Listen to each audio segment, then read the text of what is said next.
அனைவருக்கும் வணக்கம். TNPSC and dead Tamil இலக்கியம் பகுதி 73 இன்று மதுரை காஞ்சி எனும் நூலை பற்றி படிக்கவிருக்கிறோம். மதுரை காஞ்சி எனும் இந்நூலின் ஆசிரியர் யார் என்றால் மாங்குடி மருதனார் ஆவார். முதல்ல நம்ம நூல் குறிப்பு படிச்சிடலாம்.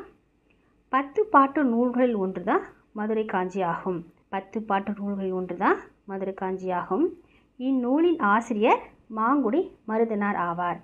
இந்நூலின் பாட்டுடை தலைவன் யார் என்றால் தலையாலங்கானத்து செருவென்ற பாண்டியன் நெடுஞ்செழியன் ஆவார். மதுரை காஞ்சி எனும் இந்நூலின் பாட்டுடை தலைவன் யார் என்றால் தலையாலங்கானத்து செருவென்ற பாண்டியன் நெடுஞ்செழியன் ஆவார். நூல் அமைப்பு பார்க்கலாம். திணை மருதம், புறத்திணை, பாவகை பார்த்தீங்கன்னா ஆசிரியப்பா, அடி எல்லை 782 அடிகள். மொத்தம் 782 அடிகள் உள்ளன. இவற்றுள்ள 354 அடிகள் பார்த்திங்கன்னா மதுரையை பற்றி மட்டும் சிறப்பித்து கூறுகின்றன. இந்த 782 அடிகளில் 354 அடிகள் பார்த்திங்கன்னா மதுரை மாநகரை பற்றி மட்டும் சிறப்பித்து கூறுகின்றன. அடுத்து மதுரை காஞ்சி பெயர் காரணம் தெரிஞ்சுக்கலாம். காஞ்சி என்றால் நிலையாமை என்பது பொருள். மதுரை காஞ்சியில் காஞ்சி இருக்கு இல்லைங்களா, இந்த காஞ்சி என்றால் நிலையாமை என்பது பொருளாகும். மதுரையின் சிறப்புகளை பாடுவதாலும் நிலையாமையை பற்றி கூறுவதாலும் மதுரை காஞ்சி எனப்பட்டது. அதாவது இந்நூல் பார்த்திங்கன்னா மதுரையின் சிறப்புகளை கூறுகின்றது. அது மட்டும் இல்லாமல் எது ஒன்றுமே நிலையானது அல்ல எனும் செய்தியை கூறுகின்றது. அதனால் இது மதுரை காஞ்சி எனும் பெயர் பெற்றது. அடுத்து மதுரை காஞ்சியின் வேறு பெயர்கள் பார்க்கலாம். பெருகுவல மதுரை காஞ்சி, மாநகர் பாட்டு, காஞ்சி பாட்டு, கூடற்றமிழ் என்பன மதுரை காஞ்சியின் வேறு பெயர்களாகும்.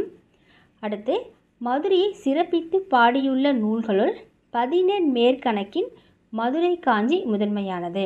அடுத்து இந்நூலில் மதுரை மாநகர் மக்களின் வாழ்விடம், கோட்டை கொத்தளம், அந்நகரில் நிகழும் திருவிழாக்கள், பல வகை பள்ளிகள், நாற்பெருங்குழு, அந்தி வணிகம் ஆகிய காட்சிகள் கவி நயத்துடன் கூறப்பட்டுள்ளன. அடுத்து பார்த்திங்கன்னா காலை தொடங்கி மறுநாள் விடியல் வரையில் மதுரை மாநகரத்தை சுற்றி வந்து கண்ணுற்றதை முறைப்படுத்தி கூறுவது போன்ற வருணனை பாடல்கள் இடம்பெற்றுள்ளன. அந்த வருணனை பாடல்களின் அடிகள் பார்த்திங்கன்னா 351 அடிகள் முதல் 365 அடிகள் வரை உள்ளன. சரிங்களா? அதாவது மதுரை மாநகர் பார்த்திங்கன்னா காலையில் தொடங்கி மறுநாள் விடியல் வரை மதுரை மாநகர் எப்படி இருக்குது என்பதை வருணனை மூலம் இந்த பாடல்களில் இடம்பெற்றுள்ளது.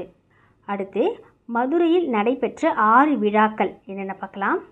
திருப்பரங்குன்ற விழா, மதுரை கோவில் விழா, அந்தி விழா, எழுநாள் விழா, திருவோண விழா, மன்னன் பிறந்தநாள் விழா என்பனதான் மதுரையில் நடைபெற்ற அந்த 6 விழாக்கள் ஆகும். அடுத்து மதுரையில் நாள் அங்காடியும் அங்காடியும் இருந்தது எனும் செய்தியை நம்மால் அறிய முடிகிறது. மதுரையில் பார்த்திங்கன்னா நாள் அங்காடி, அதாவது பகலிலும் பார்த்திங்கன்னா அந்த கடை தெருக்கள் இருந்தன. அல்னா இரவுலையும் பார்த்திங்கன்னா அந்த கடைகள் இருந்தன எனும் செய்தியை நம்மால் அறிய முடிகிறது.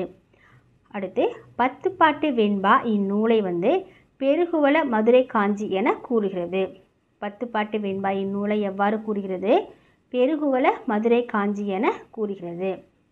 அடுத்து 10 பாட்டு நூல்களில் அடி அளவில் மிக பெரிய நூல் எது என்றால் மதுரை காஞ்சி ஆகும். 10 பாட்டு நூல்களில் அடி அளவில் மிக பெரிய நூல் எது என்றால் மதுரை காஞ்சி ஆகும். அடுத்து பார்த்திங்கன்னா பொறிமயிர் வாரணம், கூட்டுரை வயமா புலியொடு குழும எனும் இந்த மதுரை காஞ்சியின் அடிகளின் மூலம் நம்ம என்ன தெரிஞ்சுக்கிறோன்னா மதுரையில் வன விலங்கு சரணாலயம் இருந்தது எனும் செய்தியை நம்மால் அறிய முடிகிறது. இந்த அடிகள் பார்த்திங்கன்னா 673 முதல் 677 வரை உள்ள அடிகள் ஆகும். சரிங்களா? அடுத்தது நம்ம ஆசிரியர் குறிப்பு படிக்கலாம். மதுரை காஞ்சி எனும் இந்நூலை இயற்றியவர் யார் என்றால் மாங்குடி மருதனார் ஆவார். இவர் திருநெல்வேலி மாவட்டத்தில் உள்ள மாங்குடி எனும் ஊரில் பிறந்தவர் ஆவார்.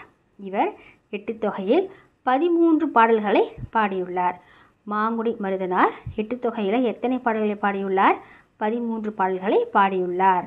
இந்த வீடியோ உங்களுக்கு யூஸ்ஃபுல்லாக இருக்கும்னு நான் நினைக்கிறேன். ஸோ லைக் பண்ணுங்கள், ஷேர் பண்ணுங்கள், கமெண்ட் பண்ணுங்கள்.